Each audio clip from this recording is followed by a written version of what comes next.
18 दिन से इजरायल और हमास के बीच भीषण जंग की स्थिति है। जिस जंग की शुरुआत आतंकवादी संगठन हमास ने की थी, अब इजरायल उसे खत्म करने वाला है। गाजा में छिपे बैठे हमास का हुक्का पानी बंद हो चुका है।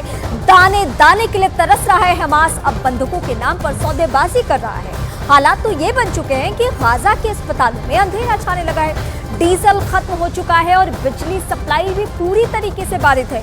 बड़ी बात तो ये निकलकर सामने आ रही है कि रफाह बॉर्डर पर रसद से भरे ट्रक गाजा की मदद के लिए तैयार खड़े हैं, लेकिन इजरायल ने साफ कह दिया है किसी भी कीमत में हम मदद नहीं करेंगे जब तक कि सारे लोग छोड़े नहीं जाते।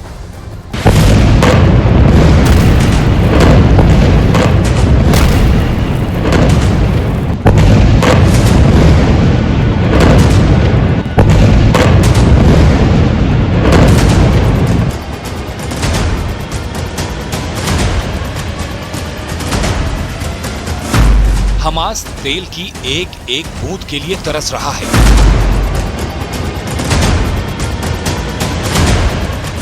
तेल का आपातकाल हो गया है। हमास अब बंधकों का सौदा करने लगा है।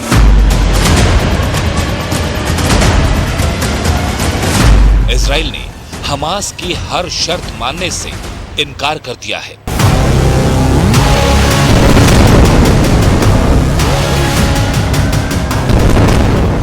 दिन से जारी युद्ध में गाजा बर्बाद हो चुका है। गाजा के कब्रिस्तानों में लाशों का ढेर लगा है।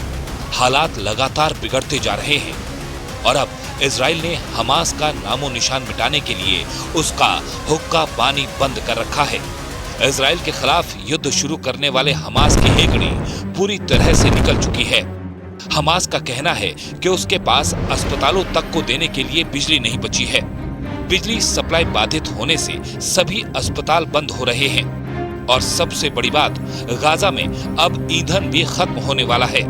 मतलब इजराइल से लोहा लेने की बात करने वाला हमास अब अंधेरे में डूबने वाला है, क्योंकि इजराइल ने साफ कर दिया है कि अगर हमास सभी बंधकों को रिहा भी कर देता है तो भी गाजा में ईंधन की सप्लाई नहीं होने दी जाएगी। दूसरी तरफ अमेरिका के राष्ट्रपति जो बाइडेन ने भी साफ कर दिया है कि बंधकों की रिहाई के बाद ही इजराइल हमास के बीच संघर्ष विराम के बारे में बात की जा सकती है। He was very, very interested in what we were doing to deal with some of the crises we're facing, particularly in Israel this time around. And I laid out to him what the game plan was, how we thought we should be providing the kind of assistance to Israel that needed, and the Pope was across the board supportive of what we're doing. We should have a ceasefire, not a ceasefire, we should have those hostages released, and then we can talk. मतलब Israel और America ने एकदम साफ कर दिया है कि पहले हमास को उन बंधकों को रिहा करना होगा जिन्हें वो अपनी ढाल बना रहा है। हालांकि हमास ये बात अच्छे से समझ चुका है कि उसकी सांसें तब तक ही हैं जब तक बंधक उसके कब्जे में है और वो बंधकों को ही अपना एग्जिट प्लान मानता है। हालांकि इस बीच खबर आई है कि हमास 50 ऐसे बंधकों को छोड़ने के लिए राजी हो गया है जिनके पास दोहरी नागरिकता है, लेकिन बाद में उसने सिर्फ 2 इजरायली बंधकों को ही रिहा किया, इस उम्मीद में कि गाजा पर हमले कम हो जाएंगे। लेकिन इजराइल ने ऐसा नहीं किया और 50 बंधकों को रिहा करने की बातचीत फेल हो गई। पश्चिमी मीडिया ने दावा किया कि हमास ने बंधकों को छोड़ने की एवज में गाजा में ईंधन सप्लाई की मांग की, लेकिन बात बनी नहीं तो बंधकों को छोड़ने से इनकार कर दिया। इससे पहले मानव हितों के लिए काम करने वाली अंतर्राष्ट्रीय संस्था द रेड क्रॉस ने दावा किया था कि हमास और इजराइल के बीच 50 बंधकों को छोड़ने की बात पर सहमति लगभग बन गई है और जल्द ही उन्हें हमास छोड़ने वाला है। हालांकि हमास ने उन 2 महिला बंधकों को रेड क्रॉस को सौंप दिया जिनकी रिहाई की पेशकश का दावा वो पहले भी कर चुका था। हमास का दावा है कि उसने दोनों इजरायली महिला बंधकों को स्वास्थ्य के आधार पर छोड़ा है, जिसका वीडियो भी हमास की तरफ से जारी किया गया। इजरायली मीडिया के मुताबिक दोनों महिलाएं तेल अवीव पहुंच चुकी हैं।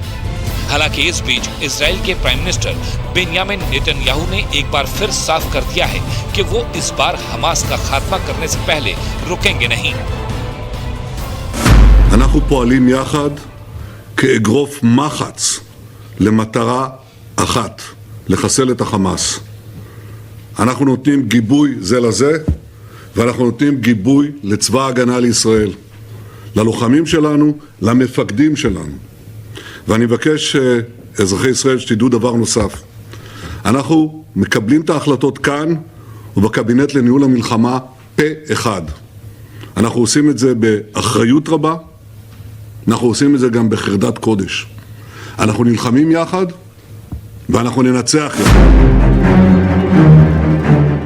इजराइल और हमास में जारी जंग के बीच इस वक्त गाजा में अस्पतालों की हालत बेहद खराब हो चुकी है। फिलिस्तीन के स्वास्थ्य मंत्रालय ने दावा किया कि गाजा में स्वास्थ्य व्यवस्थाओं का इतिहास में इतना बुरा हाल कभी नहीं हुआ।